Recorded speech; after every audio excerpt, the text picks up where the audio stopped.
Good morning, students. Today we are going to read chapter 16 of Geography, the four realms of the earth. पृथ्वी के चार क्षेत्र, the big idea. इस lesson को पढ़ने का जो आइडिया है हमारा वो किसके बारे में जानना है? Lithosphere, hydrosphere, atmosphere, biosphere. हमारा जो लिथोस्फेयर है वो हमारी ज़मीन से या ग्राउंड से रिलेटेड है। हाइड्रोस्फेयर, हाइड्रो जो वर्ड होता है वो पानी से रिलेटेड होता है। हाइड्रोस्फेयर में क्या आता है हमारा? वाटर। एटमॉस्फेयर में वायु या फिर एयर के बारे में पढ़ेंगे। और बायोस्फेयर होता है जिसमें हमारा जीवन है, इसे हम जैव मंडल भी कहते हैं। इन चारों के बारे में हम पढ़ेंगे और इन्हीं को पृथ्वी के चार क्षेत्र कहा जाता है। न्यूज़ मेकर डेविड लिविंगस्टोन 1873 तक ये रहे। Was a Scottish missionary and one of the greatest European explorer of Africa. जो डेविड लिविंगस्टोन है वो एक स्कॉटिश मिशनरी थे, प्रचारक थे स्कॉटिश के, and one of the greatest European explorer of Africa. और अफ्रीका में जो यूरोपियन खोज करता है उनमें से एक थे। He worked in Africa for 30 years as a medical missionary. और उन्होंने अफ्रीका में 30 साल तक मेडिकल मिशनरी के रूप में वर्क किया, काम किया। He travelled into the interior of the continent. और उन्होंने इस महाद्वीप के आंतरिक हिस्से तक यात्रा की and provide the outside world valuable information about the central and southern parts of Africa that was hitherto unknown. और उन्होंने हमें इस महाद्वीप के बारे में बहुमूल्य जानकारियाँ दी, बाहरी संसार को। About the central and southern, यहाँ के जो केंद्र के पार्ट हैं और दक्षिण के पार्ट हैं अफ्रीका के, उनके बारे में इन्होंने लोगों को बताया। दैट वॉज हिदरटो अननोन, जो अब तक हिदरटो जो अब तक अनजान थे। द एट ए ग्लांस, एक नज़र डालेंगे हम। The four realms of the earth, पृथ्वी के चार क्षेत्र कौन कौन से थे? लिथोस्फेयर, हाइड्रोस्फेयर, एटमॉस्फेयर और बायोस्फेयर।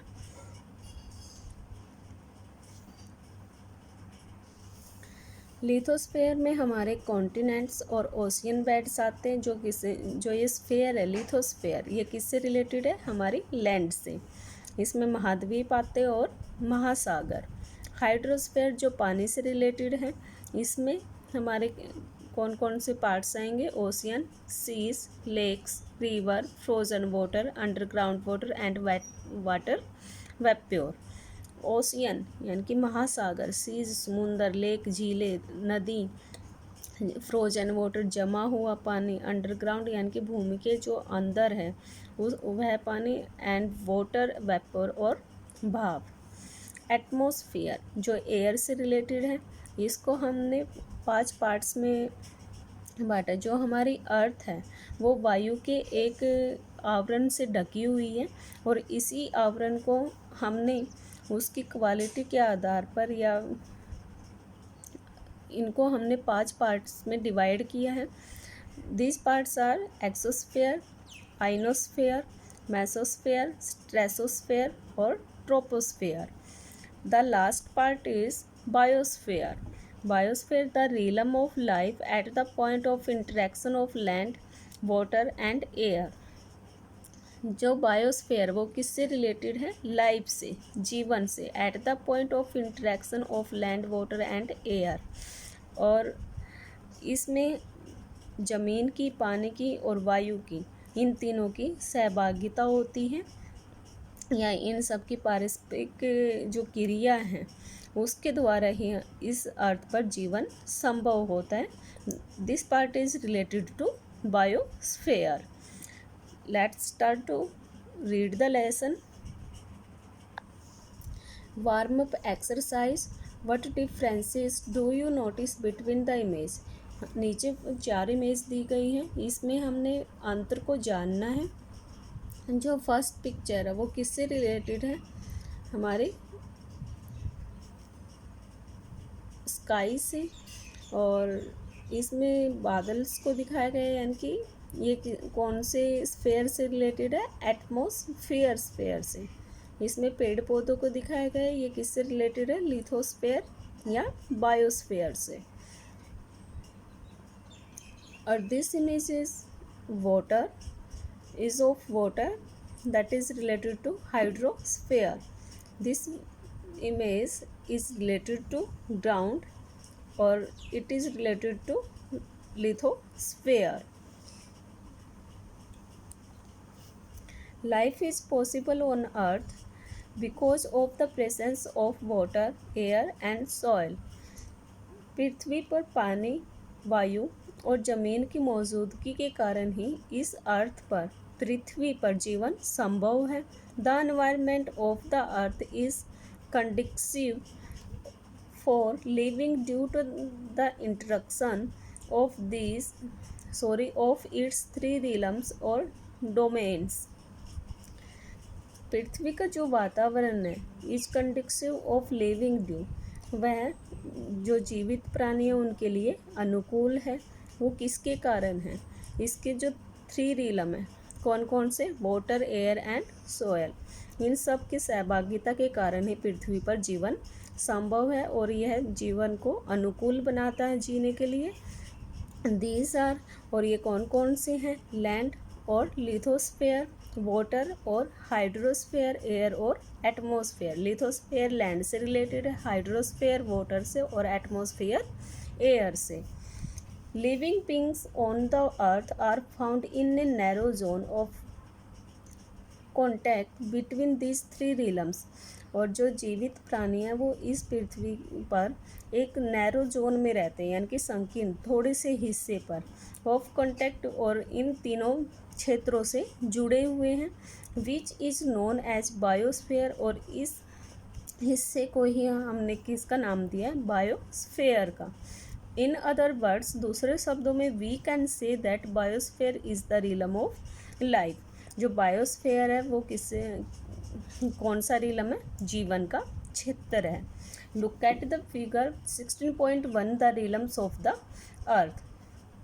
हमारे जो ये वाला हिस्सा है जो लैंड से रिलेटेड है, ये क्या है, लिथोस्फेयर, हाइड्रोस्फेयर जो ब्लू है, एटमॉस्फेयर जो किसको इंडिकेट कर रहा है, एयर को। और इन तीनों की सहभागिता के कारण ही पृथ्वी पर जो जीवन है वो अनुकूल होता है, और इस जीवन को ही, जिस हिस्से पर जीवन है पृथ्वी के, उसको क्या नाम दिया गया है, बायोस्फेयर का। Lithosphere look at the earth structure in figure 16.2 and figure 16.2b। We live on the outer surface of the earth. हमने पिक्चर 16.2a और b को देखो ध्यान से, और इस पर जो जीवन है पृथ्वी पर, जो पृथ्वी की जो आउटर सरफेस है, बाहरी सतह है, उस पर हम रहते हैं। If we imagine the earth to be like an onion, यदि हम कल्पना करें पृथ्वी को एक ओनियन की तरह समझे, तो ये ओनियन की लेयर की तरह ही है। यानी कि इसका एक कोर है, केंद्र है, और उसके बाहर परत, लेयर्स बहुत सारी हैं। We understand this through this figure 16.2। जो सबसे बाहरी सतह है उसको हमने किसका नाम दिया, क्रस्ट का, फिर मेंटल का, और उसके बाद core. Figure 16.b, earth surface, सब अर्थ की जो सरफेस है उस पर हम रहते हैं, और उसको हमने किसका नाम दिया, क्रस्ट का। और ये कहाँ से, ये 5 किलोमीटर से 50 किलोमीटर तक फैली हुई है। इसमें हमारे सियाल और सीमा आते हैं इस वाले क्रस्ट में, और इस दोनों को ही क्या कहा जाता है, लिथोस्फेयर। उसके बाद कौन सा आता है हमारे इसमें, अपर मेंटल। उसके बाद asthenosphere, lower mantle, outer core, और सबसे लास्ट में हमारा कौन सा हिस्सा होता है, इनर कोर का, जो पृथ्वी का केंद्र है। और जो ये केंद्र है वो कितने किलोमीटर तक है, 6370 किलोमीटर तक। We will understand that it is made of concentric layers. और इस फिगर से हम अंडरस्टैंड कर पा रहे हैं कि जो अर्थ है वो सकेंद्रिक लेयर से बनी हुई है। मीन्स जो क्रस्ट है वो पहली पार्ट, तो उसके बाद sial, sima, upper mantle, asthenosphere, lower mantle, outer core और इनर कोर जो इसका सेंटर है। यानी कि पृथ्वी पर लेयर आफ्टर लेयर है, ये एक ओनियन की तरह ही है।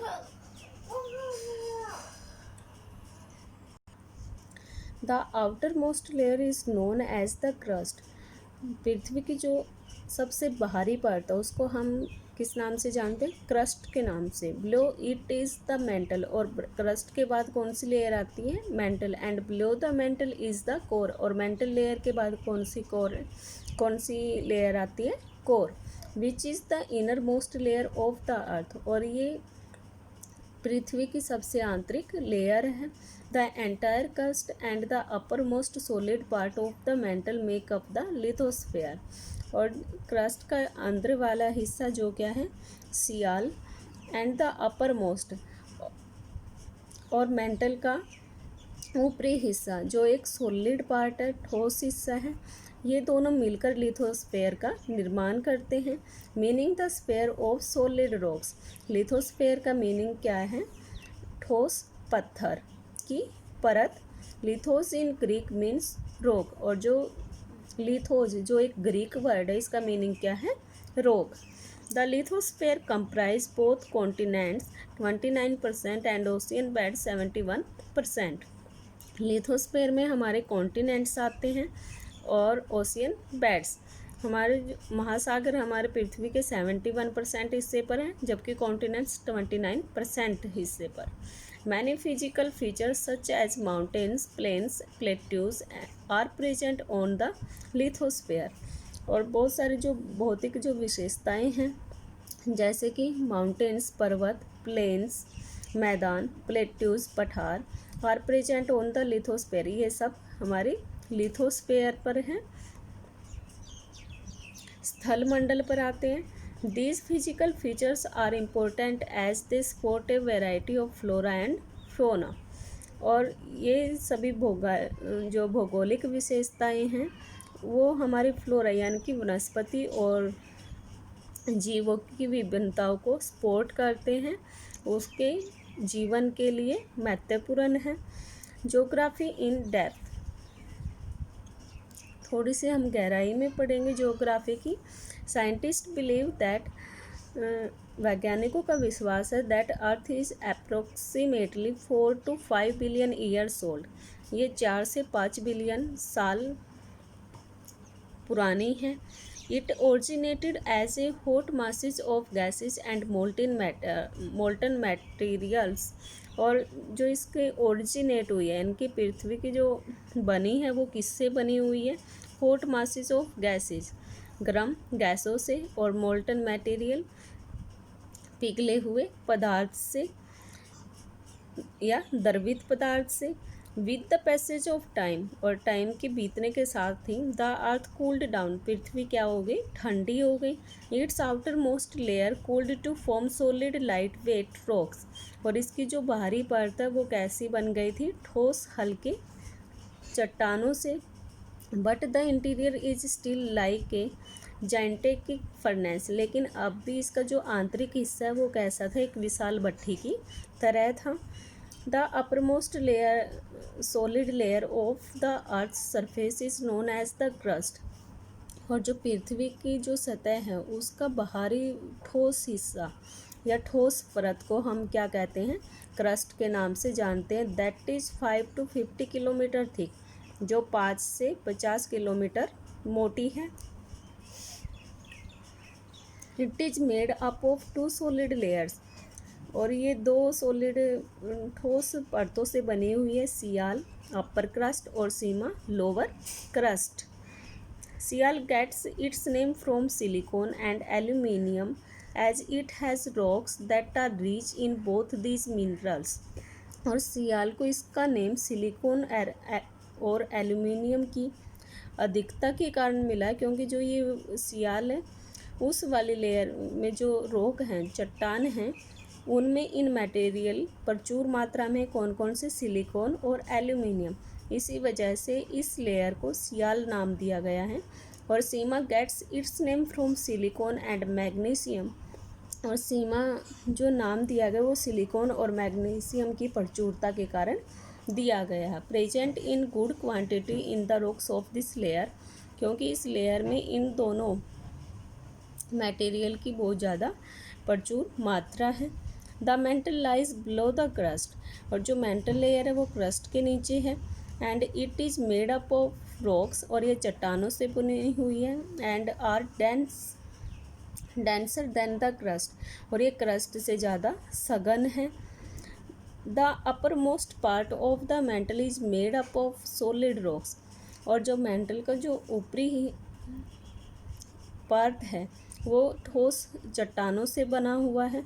Below the upper solid layers of the mantle is the middle layer, और मेंटल की जो अपर सॉलिड लेयर है, ऊपरी ठोस हिस्सा है, और उनके बीच में और मेंटल के बीच में एक मिडल लेयर है जिसको हम एस्थेनोस्फेयर कहा जाता है, which is between 100 kilometre to 300 kilometre deep, और ये 100 से 300 किलोमीटर की गहराई में है। It is made of rocks, और ये चट्टानों से बनी हुई है, that are in semi solid state, और ये अर्ध सॉलिड अवस्था में है, यानी कि ना तो ठोस है और ना ही मोल्टन स्टेट में है, ये अर्ध सॉलिड स्टेट में है। This is due to extreme heat and pressure, और इसका कारण क्या है, बहुत अधिक ताप और दबाव के कारण। Look at the picture, here is the upper mantle and lower mental, और इन दोनों के बीच में कौन सा स्फेयर है, एस्थेनोस्फेयर, जो 100 किलोमीटर से 300 किलोमीटर तक की लेयर के बीच में है पृथ्वी की। और जो ये हिस्सा है वो सेमी सॉलिड स्टेट में है, अर्ध ठोस अवस्था में। I think this is clear students. Below this, और इसके नीचे, the mantle is again solid up to depth of 2900 kilometre, और इससे मेंटल के नीचे का जो हिस्सा है वो और ज़्यादा सॉलिड हो जाता है गहराई में, और ये कितनी गहराई तक है, 2900 किलोमीटर तक की। Below the mental is the core of the अर्थ, और मेंटल की कोर के नीचे, इट मीन्स जो मेंटल है वो लेयर यहाँ पर हमारी समाप्त हो जाती है, और मेंटल के नीचे पृथ्वी की कोर है। The core is made of heavy metal such as iron and nickel, और कोर है वो भारी धातुओं से जैसे कि आयरन और निकेल से बनी हुई है। While the inner core is solid, और जो इनर कोर है वो ठोस है। The outer core is semi solid, और जो बाहरी कोर है वो अर्ध ठोस अवस्था में है। Because of the pressure and heat generated here, क्योंकि यहाँ पर पृथ्वी का बहुत ज़्यादा दबाव और ताप बना रहता है। हमारे 2 पार्ट इसमें अर्ध सॉलिड अवस्था में कौन कौन से, एक तो हमारा मेंटल में है एस्थेनोस्फेयर, जो अपर मेंटल और लोअर मेंटल के बीच में, और इसकी जो डेप्थ है वो कहाँ से कहाँ तक है, 100 किलोमीटर से 300 किलोमीटर की गहराई तक। और उसके बाद जो हमारा आउटर कोर है ये भी हमारा अर्ध ठोस अवस्था में, ये 2900 किलोमीटर से शुरू होता है और 5150 किलोमीटर तक अर्ध अवस्था में रहता है।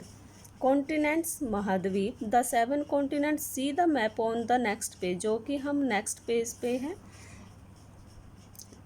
made up less than one third of the Earth's surface, including big and small land masses. पृथ्वी का 1/3 पार्ट यानी कि 1/3 हिस्सा है, उसमें बड़े और छोटे लैंड मासेज आते हैं, भूमि समूह आते हैं जिसमें छोटे भी हैं और बड़े भी हैं। Let us discuss such each of the continents in some detail. इन सब की हम इन महाद्वीपों की डिटेल के बारे में पढ़ेंगे। Look at the map on the next page. This is the map of world. Here is Asia. The India is situated in Asia continent, Europe, Africa, Australia, South America, North America, Antarctica. ये 7 हमारे महाद्वीप हैं और 4 हमारे oceans हैं। Pacific ocean, Arctic ocean, Indian ocean और Pacific ocean. जो सबसे बड़ा ओशियन है वो कौन सा हमारा? Pacific ocean. एशिया जो सबसे बड़ा महाद्वीप है। Asia lies mostly in northern hemisphere. Asia उत्तरी गोलार्ध में स्थित है। It is the largest continent of the world. और ये विश्व का सबसे बड़ा महाद्वीप है। Both in terms of geographical area and population. भौगोलिक स्थिति में भी और जनसंख्या में भी। Asia has the highest mountain on earth. और एशिया महाद्वीप पर ही पृथ्वी का सबसे बड़ा पर्वत है माउंट एवरेस्ट। ये सबसे बड़ी चोटी का नाम है। और जो सबसे बड़ा पर्वत है वो कौन सा है? हिमालय।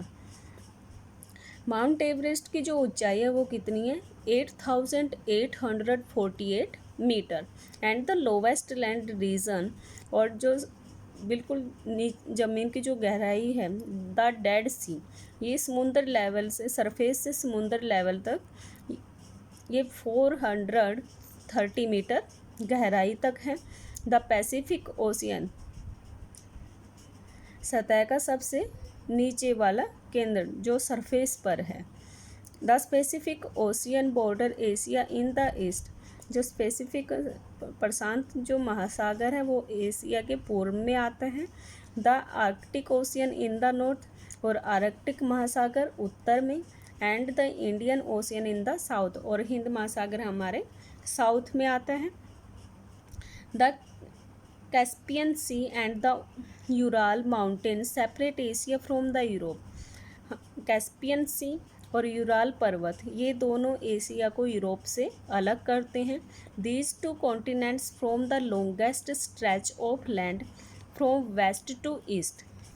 और ये दोनों ही महाद्वीप मीन्स एशिया और जो यूरोप है, इन दोनों की ज़मीन का जो फैलाव है वो बहुत ज़्यादा लंबा है। And are together known as Eurasia. और इन दोनों की जो मिली हुई जो ज़मीन है उसको हम किस नाम से जानते हैं? यूरेशिया के नाम से। Well students, that's all for today's session. Read this lesson 2 or 3 times for better understanding. This is your work. Thank you.